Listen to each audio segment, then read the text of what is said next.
And welcome back to the As a Pagan show. Every night I'm bringing you more and more interviews and people you should know, and you want to thank everybody for being part of that.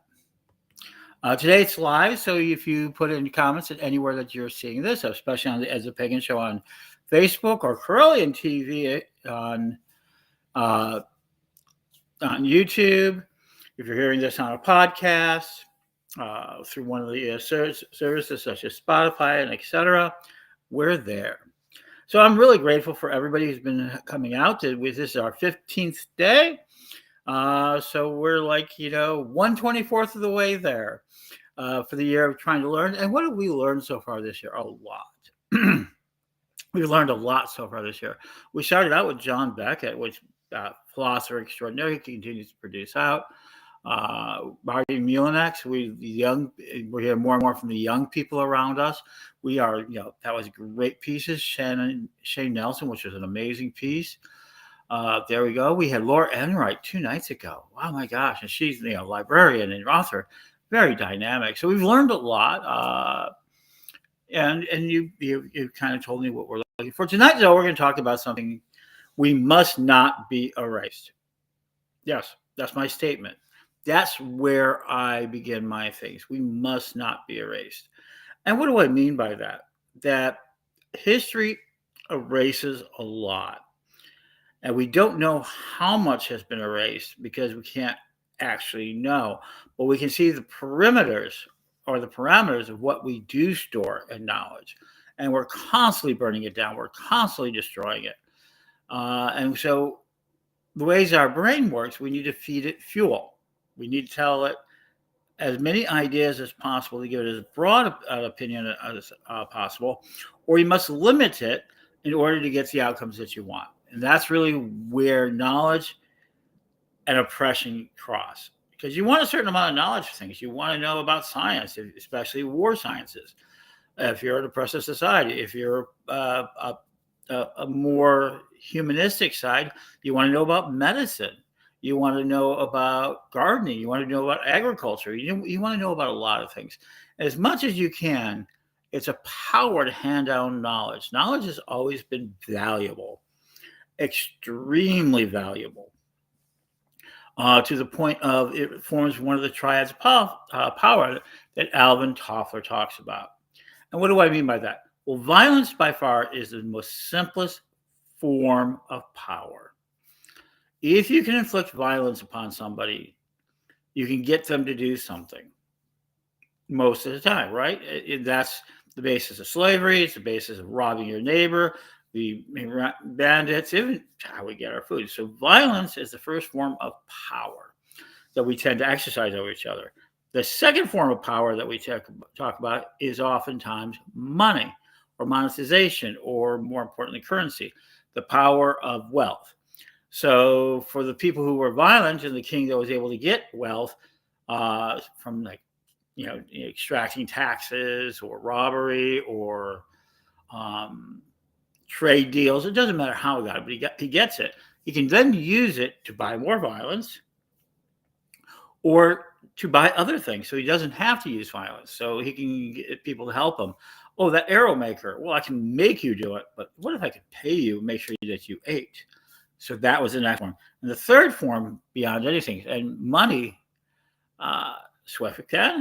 thank you. And the second thing is that money made violence more powerful because then you can use it to buy swords, you can buy weapons, and things of that nature. And the third one was knowledge. And this is where we're now moving into, is that knowledge is everything. We will not be erased if we can take care of it, but knowledge is everything right now because knowledge can make money better. It can make violence better. The idea of an atomic weapon versus a rock, a gold coin, which is now going up faster than ever, right? Have you seen that lately? Silver, gold, all going up through the roof because we're in the middle of a resource conflict. So the library we must not be preserved. And one more piece before getting into exactly the details about a library, as I know there's a lot of libraries around, and I'll talk about that, is that universities as a whole are the longest lasting forms of organizational structures that affect society. It's a form called universities, and universities have remained, well, they've been burned to the ground. We know about that, but they've also been lasting for thousands of years. Some of them have last. We know Oxford is 10,082. And when we find ruins of importance, they're usually schools, libraries, universities, as such. So if you really want to be remembered, you need to have a structure that's a university. That's a place where knowledge comes in, is shared, and then allowed to grow. The original museums were not, like preserving the antiquities. They would bring in devices that nobody ever saw before. Other people would look at them and work on them and make improvements, and they would bring back their copies. So when I talk about library, it isn't just about storing the past. It's about laying down the foundation for a future. And we're in the age, again, of book burners. NASA's great library of 100,000 volumes. I don't know how many of them ended up being trashed and how many got saved. And believe me, hopefully most of it got saved. But right now, they were ordered to disband the largest space library in the world that they use for NASA, 100,000 books. And the President of the United States just ordered them that. Yep. Somebody had mentioned, Kathleen, there were universities in Hanoi, Vietnam, Hanoi, that are around 800 years old when the names of graduates were carved onto the massive stone turtles. Yeah. So universities lie intact. So that's why a library, and at the core of every university is the library. So in Danville, Illinois, hometown of the Karelian tradition, a town that has immense potential and immense difficulties, and makes this possible for us to do so against other times in history. This is our now. It doesn't matter if we haven't done before. And it's where the Karelian family, the Karelian tradition has kind of set. And so we're going to put down a library. We already have had libraries. Currently, right now at this library, we have over 800 rare books and probably around 200 to 300 lendable books. And people have asked us, we're going to lend books. Of course we are. And let me go ahead. This is a real project in the sense that we have a date. A dream remains a dream until it becomes a goal. And then when it becomes a goal, it's when it has a deadline. And we fully expect this to be in May 2029. So we're right there. And so the first thing is we have like 800 rare volumes right now that will be part of our reference library. We have about another 300 books that will be lendable and probably add to it. So yes, we're now taking those. We've already begun that.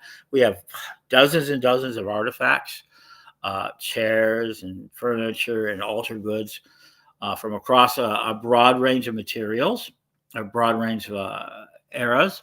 We have thousands and thousands, well over 10,000 photographs of old photographs that we have got around families and ideas. As far as digital goes, we have 6,000 hours of film, maybe more, video, audio, and JPEGs that are going to be processed. So we have this very good core for a small private library. We want it to be bigger. This is all about climate controlled and everything else. We need a lot more. Of course we do. And people are asked 3 major questions today. I'm going to take them all in a row. But so we have that. We also have handwritten grimoires, diaries, and things of that nature as well. So those are stored. So we are storing personalized effects of people to kind of share in the future. Because you learn more from diaries than anything else. Because we want them to have this full an idea as you can. All right. So the first one is this meant to be a public library? In the sense that any college or university is a public library, yes, we're going to control access to it. You just are not going to allow ourselves to be put in a position where we're not secure, not safe. We want to preserve them. But certainly, yes, we want people to come in. Hey, I want to go there to go to the library. Come on in. We want that to happen. We plan to have membership around that. So yeah, we want to have a very physical place where people can go and see these books and feel these books and smell the books and touch them and read them and learn from them. And in this sense, we're going to have a public library. We can borrow books that we have, and then we'll have the hardened reference research library, which will be under lock and key, but people can access them. Absolutely. And, we'll teach people how to do book repairs and how to do these preservations.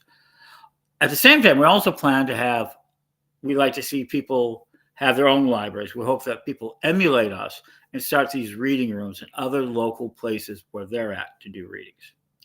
So, yes, so that is our goal, is that it's going to be a very physical library with both lending library, hard reference library, and underneath that, we plan to have a digital library. We already do. We've maintained a digital library for a very long time. We're going to be bringing that more public, and we plan to have that. And that is to be duplicated, mirrored, and hidden. You've heard me talk about the digital dragons, where I said we need to put books on flash drives and everything else. That decentralizes our information. That gives us a great chance of planting seeds everywhere. After all, my two mottos. My people ask me what my totem flower is. It's dandelions. Pagans are dandelions. And people go, what do you mean by that? Well, they're a very useful plant for so many things. Two, they are, they're deep rooted. So once they get into some place, they will keep going deep, even if they're a single plant. When they flower, people love to make wishes on them, and they blow everywhere. So dandelions can go everywhere. And once they kind of get rooted and do it, they tend to make great batches of them. Honeys love them. They're a useful plant. And I think pagans grow like dandelions. Or at least they did in my era. And they continue to do so. And so we'd like these libraries to be the same way. We'd like to have them helped and referenced. Okay. And we plan to put in the housing. We were looking for that. So all told, the first initial cost of the library will be $100,000. That's what I think. Building, facilities, bookshelves. Okay, how are we going to acquire the books? So we acquire the books two ways. One, people donate them. And what we're going to do with that is we're going to have people donate books, and we are going to preserve the best of the best. And anything that's can be put in the lending library will be put there, and we will sell off some books. Absolutely.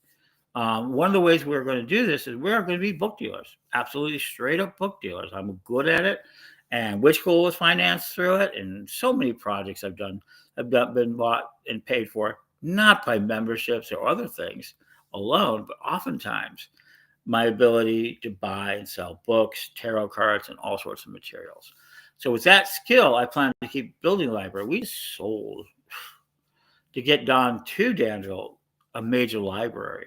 This is the best parts of what we preserve, but oh my gosh. And you guys got such great deals, and so many people got so many great books, and they have seated these major libraries. Jacksonville, I know they're all over the place.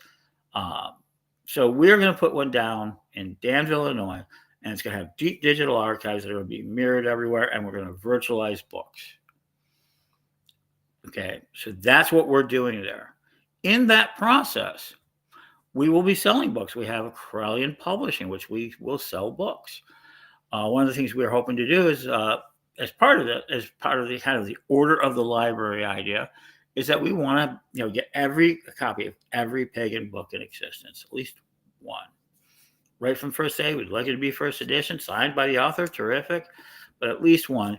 And what we're looking at is that we will also be mass selling to books to other libraries. We want to make it possible for temples, churches, and groups to get discounts on books and get books into their libraries in a manner of different ways. Subscription boxes. Yep, there you go. So I like that, Kylene. When I was a primary school kid in the 60s, I used to charge my friends 20 cents per book so that I could buy more books. Same principle here. So membership in the library, we're going to be doing book dealings. We'll be buying and selling books. And I'm hoping as soon as we can get it really established, I'm hoping within a year to be doing book lending, book selling, book lending, so people can borrow books, kind of like the old Netflix model. Hopefully by 2027. That's my goal, expectation. Let me put it out there. By 2027, we're going to be Stop being mealy mouth. We're going to be able to do a in-mail library subscription service for members. We promised it in the past that we're going to do so. We've got a few people who've already bought into that idea, so we're going to do that some more. And there we go. So we're going to acquire books. So the other way is we're also book hunters. I go into secondhand sources, so we'll continue to do that process to find books not only to sell to the public, those to keep to the public, and find ways to do so. So selling and buying books, especially through the Gaia Thrift platform, will be part of our strategy, and then constantly add to our collection to do so. So, and we plan to do it in a lot of interesting ways, including discount books. We want you to build a library out there. If you're not interested in building a library, that's fine, but your neighborhood should, if you want to do so. The same as we plan to have flash drives available with electronic books and ebooks and across the board. Plus, we have a small publishing house. So Corellian Publishing House is another way to do so. We got a number of antiquarian books. So that's kind of where we're at. All right. So we've gotten that first part. So we want to buy the house on a permanent basis. That's really the biggest cost. Run it mainly by volunteers. I'm looking at a paid librarian. So we're looking at to raise about $100,000 along the way. The overall project of the campus, let me be no joke, it's probably $2.5 million. And everybody goes, well, that's a lot of money. Yeah, it is and it isn't. For a community over 1 million, 2 million people, is it really? Are we really 1 million or 2 million people? And we're having problems raising that much? It's because we don't offer enough value and understanding what that value is to our community, so they don't buy in. And secondly is trust. I mean, I've been at Wood School 25 years. Would you buy a lifetime membership for me today? And you go, well, why should I? Go, well, because you're not getting any younger. This lasts your entire lifetime. Well, how do I know your school's going to be around? 25 years later, here we are. That was the original argument. How do I know you're going to be there? It says, well, it's so valuable that even if it only lasted a couple of years, I would argue that'd be useful. 25 years later, we have over 300,000 students who've gone through the process. We have thousands of clergy members who graduated, hundreds of high priesthood that have become and taken on high priesthood, leadership of all kinds, up to including in the Parliament of World Religions. So 25 years. So things have got to last to make them worthwhile.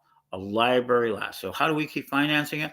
So through subscriptions, through this idea of membership and subscriptions, it's always a very steady base.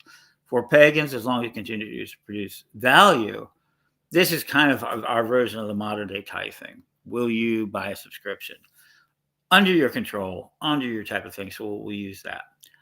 The other thing we'll do is, of course, have researchers, and that will actually, you can type them and go, well, I need to know this. And if we have it in there, you can pay them to go do research for you. That's going to be a great gig I hope to have there. So, but the main thing that pays for the library is sales and other materials, donations, and building a trust. So this is important. They said, well, how do we make sure it lasts for the long term? And that is building a trust. And that means having money set aside that earns interest and or value. And some of this is going to change as we go in the future, that have value in order to pay for all the expenses. That's why we need this to last, because that happens. And so that's important. So how do we keep this going? Pennies. Donate your pennies. I'll take all your pennies. And I mean it. Don't worry about giving back to the government. Give them to me. We'll store them. But donations is going to be one way. Donations of books, donations of materials, then subscriptions and the sale of books and publishing books and adding that value. And then as we do it, we'll set money aside for a trust. Buy the building, put that building under trust, and make sure that it stays and has a value to it that will make it last far longer than just being in somebody's basement. Hello there, Black Crystal.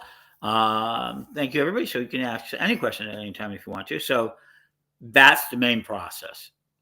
So the last thing we're doing, because it's a part of a larger campus, is that we're also going to be able to help not only help people publish and get more writings and help people sell books and do Gaia Thrift and kind of make the book industry part of our community, which it is. We're going to, let me add to that. I would like to offer, when I go to these events, I'll offer appraisal services. I will tell you what your library is worth if you'd like. And it has value. Some of us, we don't know it. Some of those older libraries of our eldermost have books that are worth hundreds of dollars, possibly thousands. That's right. And a lot of those go to the curb. A lot of those go to Goodwill. A lot of those go trashed, maybe divided up. Every time you see an elder passing, you need to think about that library because it has value. How much does that library have a value to you? So if you're an elder or if you're somebody who's just got a lot of books and want to lower that down, give me a call. I'll be happy to help you. I'll help you recover value from them, make sure they stay in circulation. And that's what one of the other sides of this is. This is just not about a library in Danville, but how do we keep our books accessible? Because let's be honest, having a library in any one area, and we got the New Alexander Library. I know Spiral Moon Family has one in Michigan. I know that there's a number of really extensive home libraries down in the Jacksonville, Florida area. I know there are a lot of libraries around. Ours is simply because we need one ourselves. We want one. We want to make sure that we preserve it and also other aspects of it. So there are some other aspects. One other aspect of it, let's be perfectly honest, is the library is also going to be a seed bank. And this will be a source of seeds we save, seeds we continue to have value in, and we will then share those seeds with others in loan gifts, loans, and sales of seeds. This is something we worked on, and I believe that is as much a part of the library as anything. And this year in 2027, we plan to be fully involved with that so that we plan to have a vault to preserve that. So we are definitely preserving knowledge. So I'm going to go over it again. I will help you kind of close down. I want to thank everybody for being here. But how are we going to build a campus in Danville? And we start with a library. How do we build a library? We first acquire books by donation and purchase to the library. This also includes audio, video, old magazines. I really want those Harvest and all those era that we had of these wonderful magazines. A lot of ours were lost, but I would like to reacquire those great and wonderful magazines. So if you have them, please, if you produced one, please contact us. If you have the master still and you've produced them, let us know. So libraries, magazines, we start collecting them. And yes, you can mail them today. Just DM me and we will have them sent. We have a place in Danville, Illinois, in which we will store them in very good conditions as we grow. So we acquire books, audio, video, all sorts of different things in digitals, and we'll be opening the library bit by bit as we can. So then we do that. The second thing is of course, pay attention to Gaia Thrift on eBay and other places as we kind of reemerge as a sustainable business by selling secondhand, including books. Expect books to be a big part of our division, and Gaia Thrift, we're looking at a book of the month club or something similar, or build your library program that is affordable and something we can use our collective authority to do so. So we're going to do that. So we've got that. The other way is by direct donations and maybe other types of fundraisers held in the Danville area or other areas across the country for the library and for its purposes. And then last but not least, we'll form a trust for the library. A certain amount of the proceeds of everything we do will go into a trust, which is a protected financial instrument to continue to pay the bills, such as the taxes and the maintenance and the upkeep and the staff, like every other university does for the library. So that when we open fully the library for the first time in May of 2029, we know that it isn't going to just be there for a couple of weeks or a couple of months. It's going to be there for as long as we physically can keep it going. The human factor. So there you go. And so if you want to send us your materials, including diaries, please talk to us. Your diaries, your grimoires, your handwritten things, all these things you put together, don't let them be trashed. They are going to be so important in the future. And we can tell you how to digitize them. We can virtualize them as well as physicalize them. So there you go. So there we go. The library has begun. There's people in Danville, Illinois right now who are working on this. Reverend Don Lewis, Jason Hyde Carell, Susan, Jan. I know a number of others. I'm not, who are not that public. So we will keep them private. But yeah, Danville, Illinois, the great library, the great Pagan library to start the campus with. So thank you. Any last questions before I go? Let me go ahead and tell you, we've got more interviews. If you want to be interviewed, please interview. Thank you. So Caroline, let me go ahead. So there might be a small specialist library association there, like there is here in Australia, that we might also be able to help. I certainly expect so. And we might even deal contact with that. We want books from Australia too. Because you guys write a lot of books we don't ever see here in the States. And you guys have written a lot of books, great books. So yeah, I mean, we want our library to be global, and we have friends in other places, such as South Africa has a library. We'd like to see one in the Philippines. So yeah, we need to build these libraries, and we need to begin preserving them. I will absolutely talk more about what we need to do about libraries, but today, the Great Pagan Library in Danville is, the project's begun. Join us for the acceleration this year.